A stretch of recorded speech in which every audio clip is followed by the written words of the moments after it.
Good morning students. Class 10 का social science में हम हिस्ट्री पढ़ रहे हैं। हिस्ट्री का चैप्टर नंबर 5 स्टार्ट किया है हमने, जिसका की नाम है द एज ऑफ इंडस्ट्रियलाइजेशन। तो dear students, age of industrialisation इस चैप्टर में हमने पढ़ा अबाउट प्रोटो इंडस्ट्रियलाइजेशन और उसके बाद में हमने पढ़ा था topic the coming up of factories. तो ये दोनों ही टॉपिक बोर्ड एग्जाम के पॉइंट ऑफ व्यू से इम्पोर्टेंट है, तो इसको आप ध्यान से पढ़िएगा, समझिएगा। नेक्स्ट टॉपिक आज हम जो स्टार्ट करने वाले हैं वो है the pace of industrial change. The pace of industrial change इस टॉपिक का जो फर्स्ट लाइन आती है, जो फ्रंट लाइन आती है, वही स्टार्ट होती है कि how rapid was the industrial change या how rapid was the industrial growth. Industrial growth या इंडस्ट्रियल चेंज जो था वो कितना ज़्यादा रैपिड था, कितना ज़्यादा फास्ट था। तो इसके हमारे बुक में 4 रीजंस गिवन है। पूरा हम डिटेल में स्टडी करेंगे और कई बार बोर्ड एग्जाम में ये वाला क्वेश्चन बहुत आया हुआ है। Many times this question comes कि how rapid was the change in industrial growth process. तो स्टार्ट करते हैं हम detail study of the topic the pace of industrial change.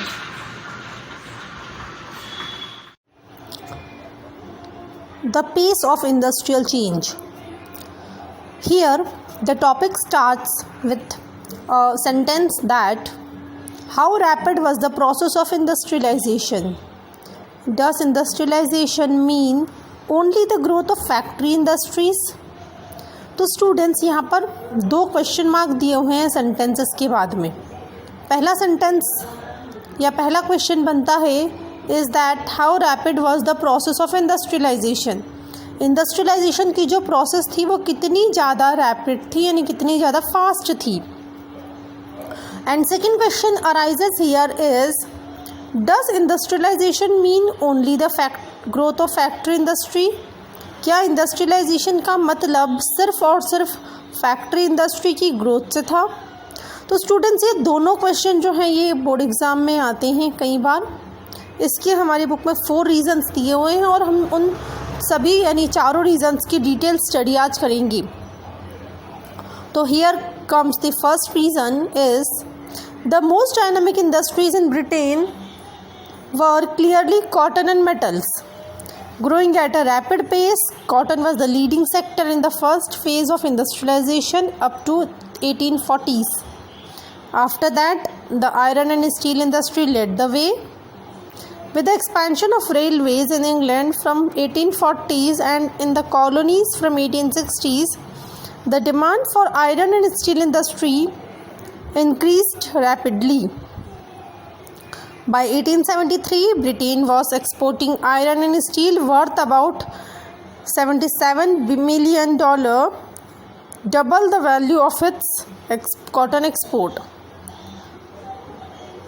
तो यहाँ पर फर्स्ट रीज़न जो आता है वो ये बताता है कि हम सभी को पता है कि कॉटन और मेटल ये 2 जो इंडस्ट्रीज़ थी ये ब्रिटेन में बहुत ज़्यादा डेवलप्ड इंडस्ट्रीज़ थी। अब मेटल और कॉटन इन दोनों में से जो कॉटन इंडस्ट्री थी वो लीडिंग सेक्टर था, यानी कि वो 1840 के पहले तक लीडिंग सेक्टर रहा इंडस्ट्रियलाइजेशन में।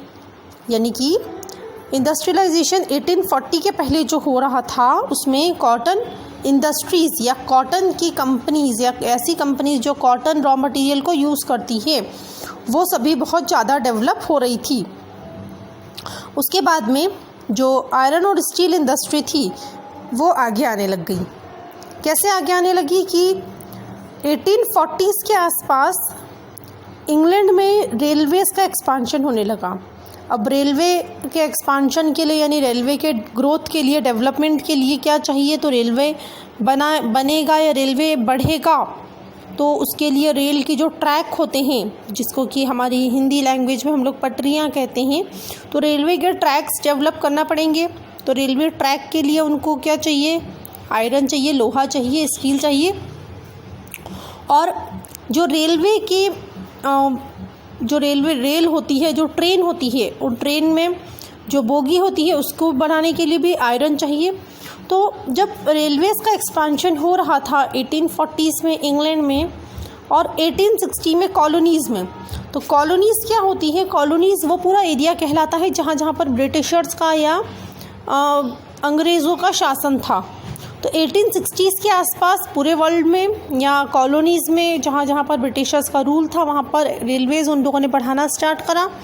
तो उन की वजह से जो आयरन और स्टील था उसकी डिमांड बहुत ज़्यादा बढ़ने लगी, क्योंकि रेलवे बढ़ रहा था, रेलवे का एक्सपेंशन हो रहा था, तो आयरन और स्टील की डिमांड भी इंक्रीज़ होने लग गई थी।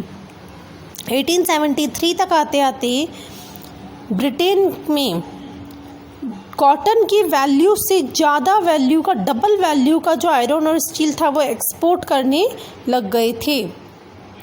तो ये था इसका फर्स्ट रीज़न कि इंडस्ट्रियलाइजेशन की प्रोसेस कितनी ज़्यादा फास्ट थी।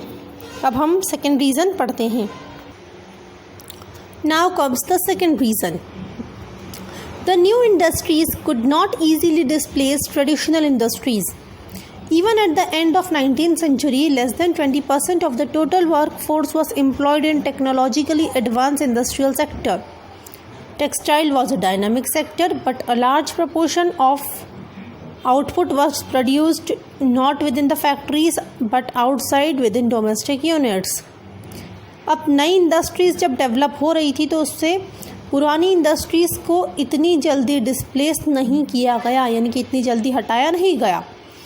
19th सेंचुरी के एंड तक आने तक 20% से भी कम पॉपुलेशन, यानी कि जितनी पॉपुलेशन थी उसका 20% से भी कम हिस्सा या 20% से भी कम लोग जो थे वो टेक्नोलॉजिकली एडवांस इंडस्ट्रीज़ में काम करते थे, यानी हाईली एडवांस इंडस्ट्रीज़ में बहुत ही कम लोग काम करते थे।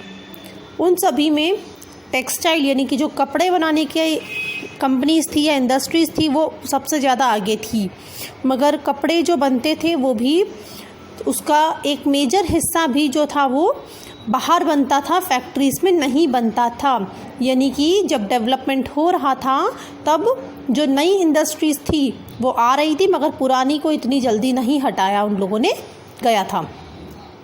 अब थर्ड रीज़न देखते हैं हम। तो the pace of change in the traditional industry was not seen by the steam power, cotton and metal industries, but they did not remain entirely stagnant either.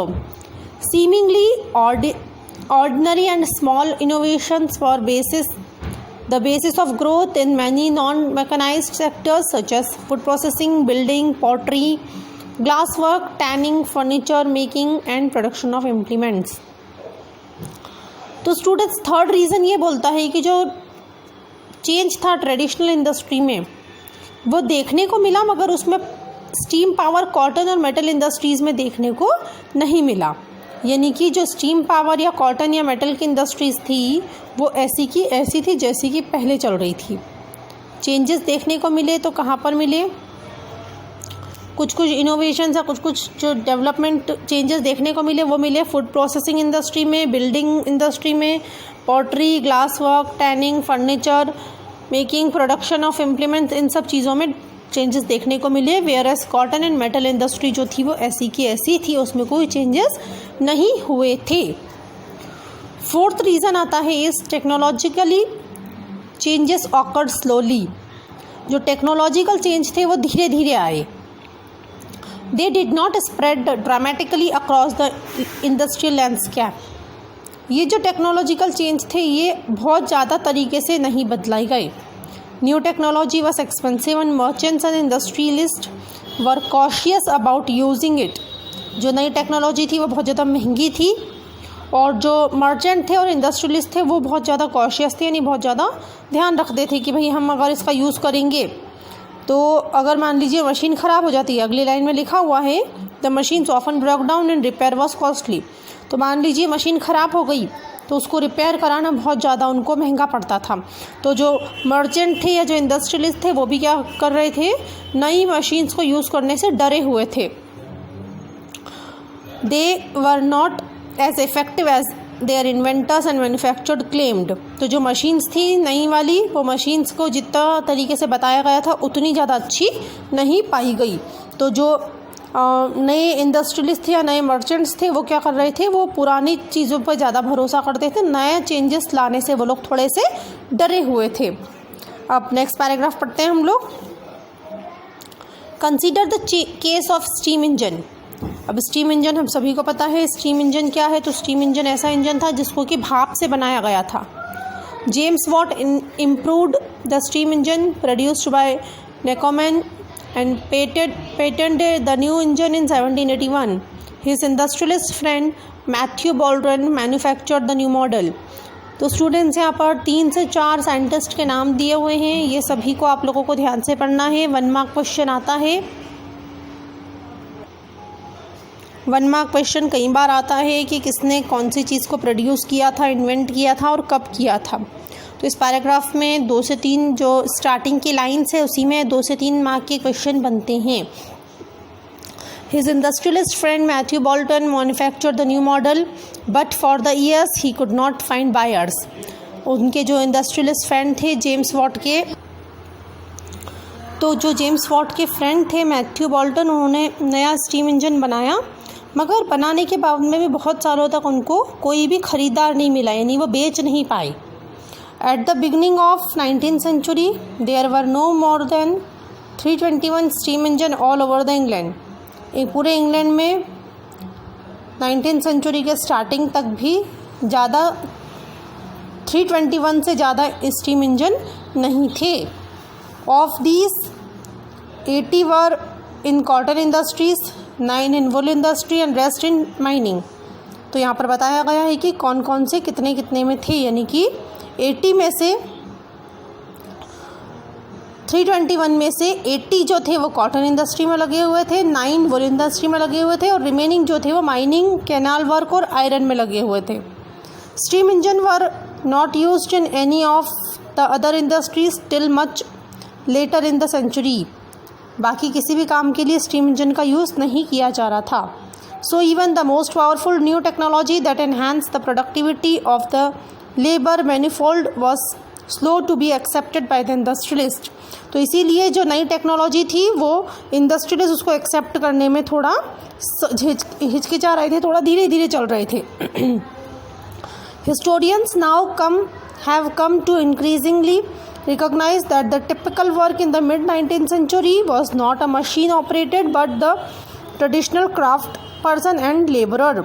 तो अभी हिस्टोरियंस इस पूरी टॉपिक को पढ़ते और समझते हैं जब हिस्टोरियंस का ये कहना पड़ता है कि जो मिड 19th सेंचुरी थी उसमें सारा के सारा वर्क मशीन ऑपरेटेड नहीं था, बल्कि कुछ वर्क जो था वो ट्रेडिशनल क्राफ्ट पर्सन और लेबर भी कर रहे थे। तो अगला टॉपिक जो हमारे बुक में है वो इसी के रिगार्डिंग आता है। आई होप इतना टॉपिक सारे स्टूडेंट्स को क्लियर हो गया होगा। Thank you.